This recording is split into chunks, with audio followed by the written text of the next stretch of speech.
Projectile पढ़ना है। Any body thrown with some initial horizontal velocity and then free to move under gravity, free to move under gravity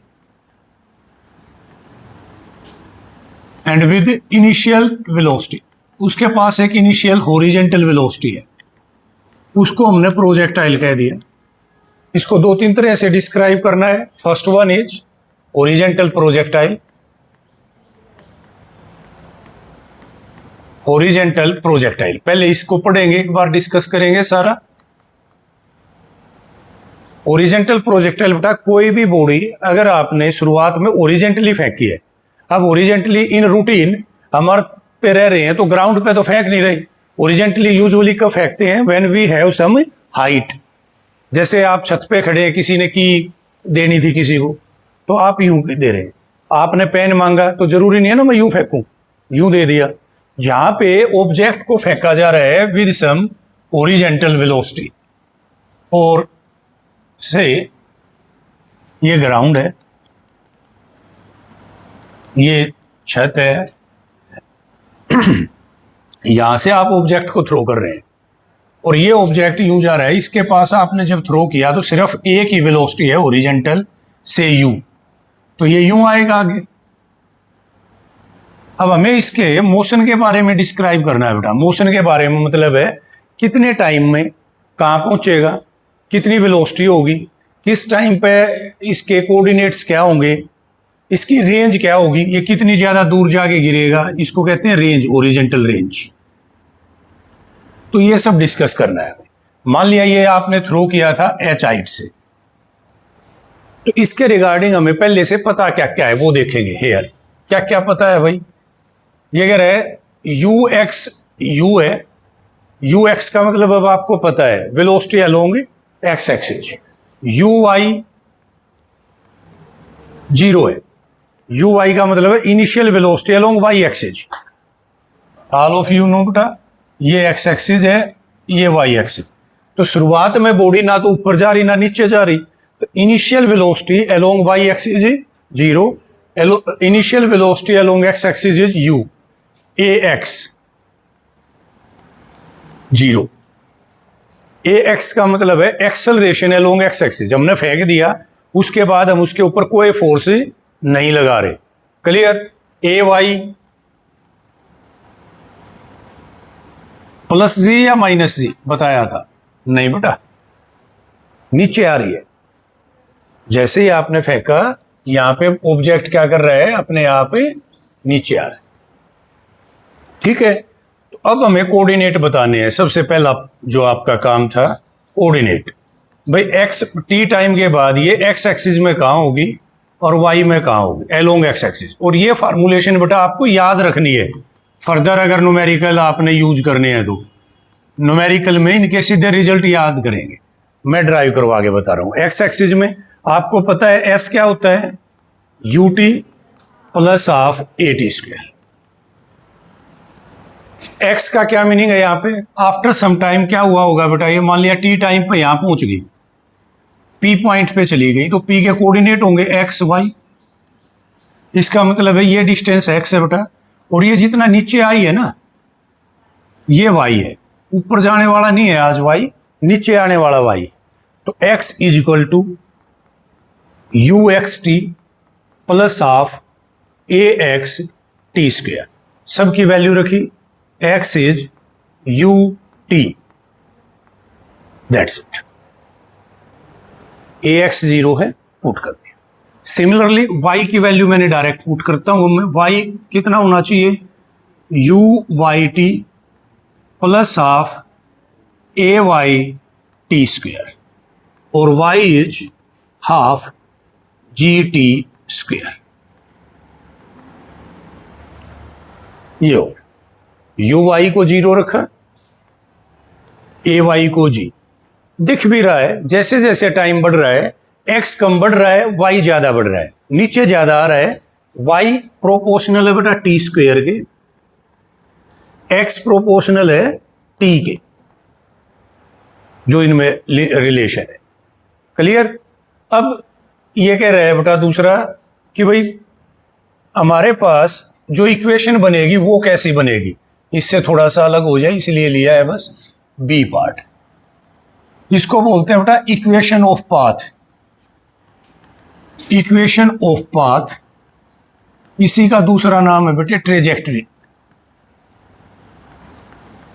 इसका क्या मतलब है, ये कह रहे हैं हमने ये जो भी ऑब्जेक्ट फेंका था ये यूं क्यों नहीं आया भाई घूमते हुए, इसी रास्ते से क्यों आया। ठीक है, उसके लिए आपने जस्ट क्या किया, इसको मैंने कह दिया फर्स्ट, इसको कह दिया second. From first T is x by you, दिख ही रहा है, टी की वैल्यू निकाली x by you. Put in second, put it in second. y is 1/2 g x square by u square, और y is proportional to x square, y is kx square. It is the equation of parabola. Math में बेटा आप पढ़ेंगे ये parabolic equation है। एक parabolic का मतलब आपने मैथ में पढ़ा भी होगा, जैसे y is equal to M X plus C है, इसका मतलब स्ट्रेट लाइन में जा रही है। इसी तरह से ऐसी कोई इक्वेशन आ जाए, इसका मतलब वो ऑब्जेक्ट वो बॉडी कैसे चल रही है, पैराबोला में चल रही है। तो ये जो पाथ है, ये जो रेड लाइन से दिखाया गया है, ये पैराबोलिक पाथ है, इसलिए वो इसी रास्ते से आ रही है, वो इससे नहीं आ रही जो ये वाला था, इससे नहीं आई। क्यों नहीं आई बता दिया हमने, क्योंकि ये जो ऑब्जेक्ट आपने फेंका है ये पैराबोलिक पाथ फॉलो करेगा, और पैराबोलिक पाथ ये होता है। क्लियर हो गया। अब हमें बताना है कि जब वो इस पॉइंट पे पहुंची तो उसके पास दो वेलोसिटी थी, एक वो नीचे आ रही है एक वेलोसिटी से वी वाई से, और एक आगे जा रही है वी एक्स से। तो हमें वो दोनों वेलोसिटी बतानी है, किस वेलोसिटी से आगे जा रही है, किस वेलोसिटी से नीचे आ रही है, किस टाइम पे क्या वेलोसिटी होगी, और ये वैल्यू अब हमें याद होनी चाहिए, न्यूमेरिकल यूज करने हैं। ठीक है, देख लेते हैं आगे। इक्वेशन ऑफ मोशन बेटा पाथ देखेंगे बेटा। थर्ड हमें फाइंड अप करनी है वेलोसिटी। टाइम से आया करो बेटा थोड़ा, वेलोसिटी देखो। फिर वही, there are two velocities along x axis, v x is equal to ux plus axt, and vx is u constant। x axis की वेलोसिटी चेंज ही नहीं हो रही, जितनी शुरुआत में थी उतनी ही अब है। along y axis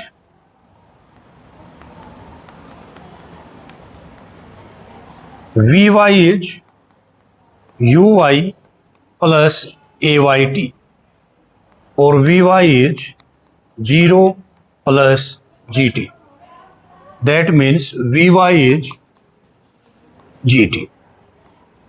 Again Vy is proportional to t, जितना ज्यादा टाइम हो रहा है उतनी ज्यादा वेलोसिटी बढ़ती जा रही है। Net velocity v x square plus v y square, v is under root u square plus g square t square. ये है टोटल वेलोसिटी उसकी। जब टाइम जीरो है तो ये वैल्यू तो जीरो होगी, तो वी यू के बराबर हो गया। जैसे जैसे टाइम बढ़ रहा है वेलोसिटी बढ़ती जा रही है, ध्यान रख लेंगे वो। नेक्स्ट आ गया बेटा अपने पास जो भी था, फोर्थ इक्वेशन ले लेते हैं, time of flight. Time of flight का मतलब है वो नीचे आने में, आपने थ्रो तो कर दी थी यहां से, भाई आपने एक पार्टिकुलर हाइट से यहां से थ्रो कर दिया उस ऑब्जेक्ट को, नीचे आने में कितना टाइम लेगा, से आपने कह दिया T be the time of flight. Total T time में ये नीचे आ जाता है, इस तरफ एक्स था इस तरफ वाई था, टोटल आपने इसको एच मान लिया था, ये ग्राउंड था। तो जब आपने यहां से इसको थ्रो किया तो यहां तक पहुंचने में कितना समय लेगा, उसको आपने कह दिया टाइम ऑफ फ्लाइट।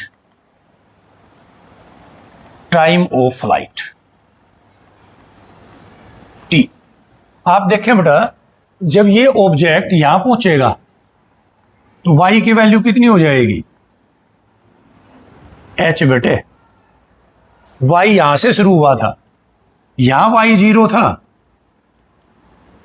जैसे जैसे नीचे आ रहे हैं y बढ़ रहा है, जैसे ही वो ग्राउंड से टकराएगा y बढ़ना बंद कर देगा, y की वैल्यू क्या हो जाएगी, h।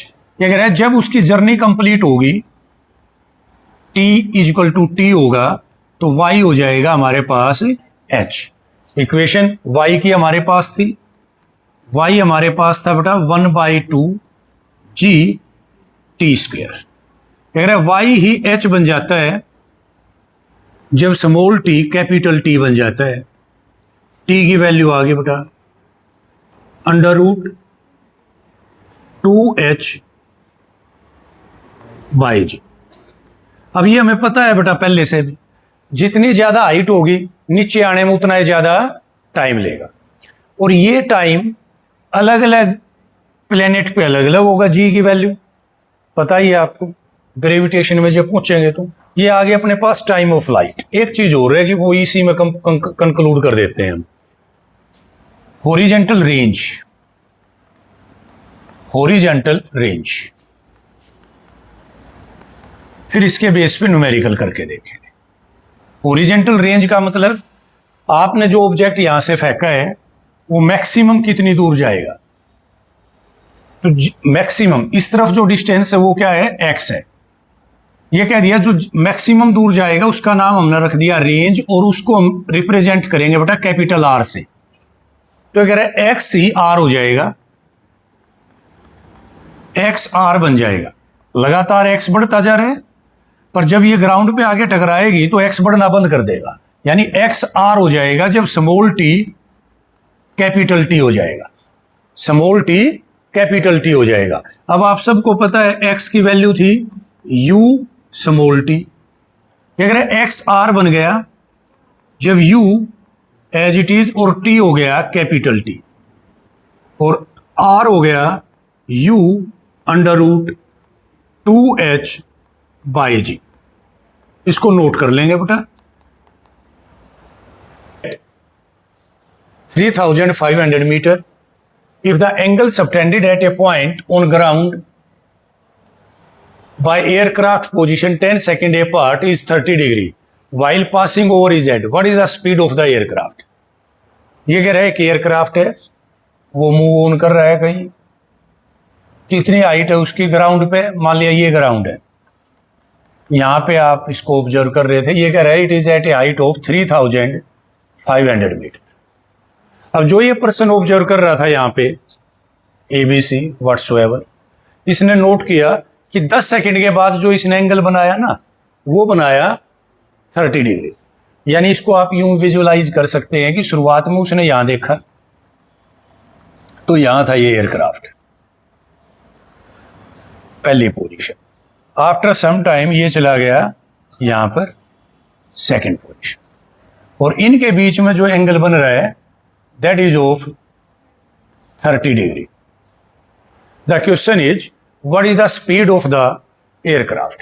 ये बताओ इसकी वेलोसिटी कितनी थी।